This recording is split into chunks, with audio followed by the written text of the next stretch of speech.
चारों ओर फैला हुआ था। ट्रक हाईवे पूरा सुनसान था। चारों ओर ठंड से हाड़ कपा देने वाली ठंड चल रही थी। हाईवे के चारों ओर घना जंगल था। उसी हाईवे पर एक मर्सिडीज दौड़ रही थी। उसमें 3 लोग सवार थे, राहुल, निधि और उनकी 10 साल की बेटी तानिया। राहुल अपने दोस्त सैफ के घर ईद की पार्टी में शामिल होने के लिए गया था और पार्टी करके घर लौट रहा था।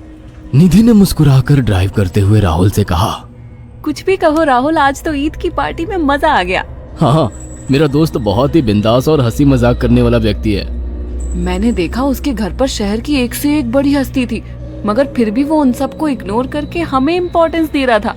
हाँ, देगा क्यों नहीं, आखिर मेरा दोस्त जो है। सच में राहुल, अमेरिका से इंडिया लौटकर बहुत अच्छा फील हो रहा है। वैसे तुम्हारा दोस्त सचिन अभी तक नहीं आया अमेरिका से? निधि की बात सुनकर राहुल चौंक कर बोला, ओह शिट यार, उसका फोन आया था कि वो इंडिया आ रहा है। उसने बोला था कि मुझे एयरपोर्ट पर पिक कर ले।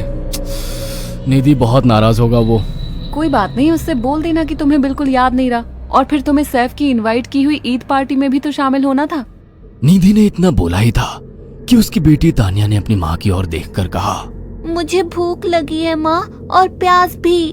तानिया की बात पर निधि ने बुरा सा मुंह बनाकर उसकी ओर देखकर कहा, पार्टी में तो इतना खाया था तुमने, फिर भी भूख लगी है। निधि की बात पर तानिया ने मासूम सा चेहरा बनाकर कहा, कोई बात नहीं मम्मी, मुझे पानी ही पिला दीजिए। कितनी बार बोला है मुझे मम्मी मत बोला करो। पानी अभी नहीं है, आगे जाकर कोई शॉप पड़ेगी तो बोतल खरीद के दे दूंगी। निधि की बात पर राहुल ने मुस्कुराकर कहा, छोटी बच्ची है निधि, इतना नाराज होना सही नहीं है। राहुल ने इतना कहा ही था कि अचानक एक काली परछाई राहुल की कार के सामने आकर खड़ी हो गई। राहुल के पैर अचानक ब्रेक पर पड़ गए। गाड़ी तेज रफ्तार में थी। ब्रेक अचानक लगने से पलटते पलटते बाल बाल बची थी।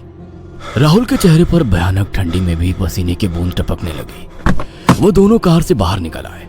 निधि ने डरते हुए कहा, आखिर कौन था ये? ऐसा लगा जैसे कि कोई भयानक काली परछाई मेरे कार के सामने आकर खड़ी हो गई हो। वह दोनों काली रात के सन्नाटे में इधर उधर देखने लगे। तभी निधि को एक घने पेड़ के पास दो चमकीली हुई आंखें दिखाई दी। उसकी आंखें बिल्कुल भेड़ियों की तरह लग रही थी। निधि ने चीखते हुए राहुल से कहा, राहुल देखो कौन है वो, जल्दी से गाड़ी में बैठो, मुझे बहुत डर लग रहा है। राहुल ने उस तरफ देखा तो उसके रोंगटे खड़े हो गए। वो दोनों गाड़ी के अंदर बैठने ही वाले थे कि अचानक एक अजीब सा चेहरा वाला भयानक सा आदमी बिजली की रफ्तार से उनके सामने आकर खड़ा हो गया। राहुल ने देखा कि उसका चेहरा बिल्कुल सड़ा हुआ था और उसकी आंखें भेड़िए की तरह चमक रही थी। उसके लंबे लंबे बाल उसके कंधे तक आ रहे थे और उसके दांत भेड़िए की तरह बाहर की ओर निकल रहे थे। हाथों की जगह नुकीले पंजे थे।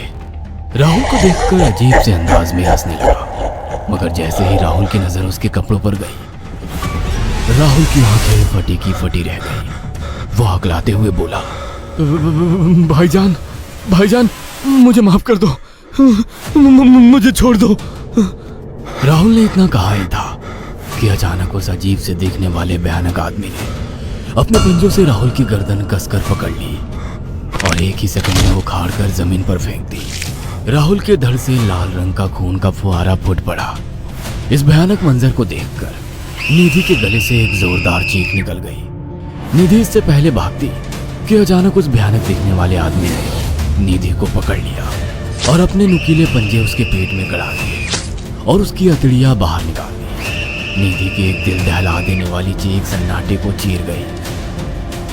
अचानक हवा का एक बवंडर उठा और वो भयानक सा दिखने वाला व्यक्ति देखते ही देखते बवंडर के साथ गायब हो गया। तानिया ने डरते डरते निधि के मोबाइल से पुलिस और सैफ को बुला लिया और कुछ ही देर में वहां चारों ओर पुलिस की गाड़ियां थी।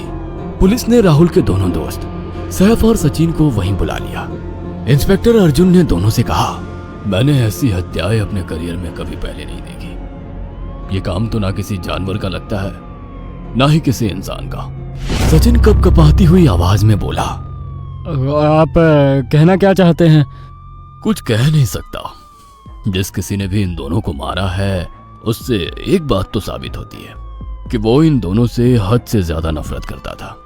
अब सारी सच्चाई तो यह बच्ची ही बता सकती है। इतना बोलकर इंस्पेक्टर अर्जुन तानिया के पास चला गया, जो बेहद डरी हुई थी। तानिया ने आंखों देखी सारी घटना इंस्पेक्टर अर्जुन को बता दी।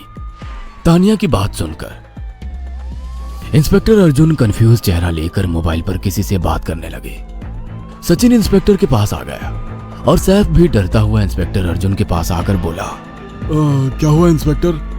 तानिया ने क्या बताया? उसने जो बताया वो काबिले यकीन नहीं है। उसकी बात पर किसी भी तरह से यकीन नहीं किया जा सकता। फिर भी कुछ तो बताया इंस्पेक्टर। हाँ, उस बच्ची के मुताबिक एक भूत ने निधि और राहुल को बड़ी बेदर्दी से मारा है। इंस्पेक्टर की बात सुनकर दोनों बुरी तरह से चौंक गए। क्या मतलब है इस बात का? बच्ची बेहद डरी हुई है। हम आगे की तफ्तीश जारी रखेंगे। निधि और राहुल तो चले गए, अब तानिया को मैं रख लूंगा। नहीं, राहुल मेरा अच्छा दोस्त था। तानिया अब मेरे साथ रहेगी। देखिए, बच्ची के माँ बाप अब इस दुनिया में नहीं है और आप दोनों भी शादीशुदा है। मुझे नहीं लगता कि आप दोनों बच्ची की सही से देखभाल कर सकते हैं। मेरी कोई औलाद नहीं है। मैंने अपनी पत्नी को फोन कर दिया है, वो भी IPS ऑफिसर है। ये बच्ची आज से मेरे साथ रहेगी। उसका मासूम चेहरा मेरे दिल में उतर गया है। अब तुम दोनों जा सकते हो। पूछताछ के लिए मैं जब भी तुम्हें बुलाऊं तुम दोनों आ जाना। इंस्पेक्टर ने ये बात बोली ही थी कि अचानक वहां पर मौसम बदल गया। चारों ओर काली घटाएं छा गई और एक भयानक बवंडर उठा और देखते ही देखते सब पुलिस वालों के सामने वो भयानक चेहरे वाला आकार सबके सामने खड़ा हो गया। उसको देखकर सबके रोंगटे खड़े हो गए। देखते ही देखते उसने अपने भयानक पंजे सैफ की आंखों में डालकर उसकी आंखें निकाल ली। सैफ ने चीखते हुए वहीं दम तोड़ दिया। उस भयानक आदमी को देखकर सचिन उसके पैरों पर गिर गया। तुम तो भाईजान से कपड़े पहने हो। मैं समझ गया, तुम भाईजान हो। मुझे माफ कर दो भाईजान, मुझे यहाँ से जाने दो। मैंने कुछ नहीं किया था। वो भयानक चेहरे वाला गुर्राते हुए बोला, बता इन सबको कि ये सब इतनी भयानक मौत क्यों मरे। सचिन दौड़ता हुआ इंस्पेक्टर अर्जुन के पास गया और बोला, मैं जानता हूँ इसने इन तीनों को क्यों मारा। इसका नाम भाईजान था। जब ये जिंदा था ये किसी का भाई किसी की जान था।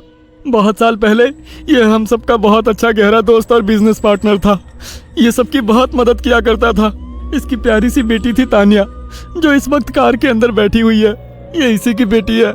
भाईजान अपने सारे पैसों से एक बहुत बड़ा हॉस्पिटल खोलना चाहता था जिससे गरीबों का मुफ्त इलाज किया जा सके, मगर हम तीनों इसके लिए तैयार नहीं थे। हमारी नीयत उसकी दौलत पर खराब थी और एक दिन हम सब धोखे से ईद के दिन भाईजान को यहाँ ले आए और इसे मारकर फेंक दिया। तो फिर तुम सबने इसकी बेटी को क्यों जिंदा छोड़ दिया? हमें बाद में पता लगा कि भाईजान ने सारी जायदाद अपनी बेटी के नाम कर दी है, इसीलिए हमने भाईजान की पत्नी को भी मार दिया। और तानिया का तुम 18 साल की उम्र पूरी करने का इंतजार कर रहे थे ताकि सारी जायदाद अपने नाम करा सको और बाद में उसे भी ठिकाने लगा सको। इसी के लिए तुम दोनों इस मासूम बच्ची को अपने साथ रखने की जिद कर रहे थे। जी, आपने बिल्कुल सही कहा। हम तानिया को भी इसी जगह लाकर मार देते। सचिन की बात सुनकर इंस्पेक्टर अर्जुन की आंखों में खून उतर आया। इंस्पेक्टर अर्जुन के कुछ कहने से पहले ही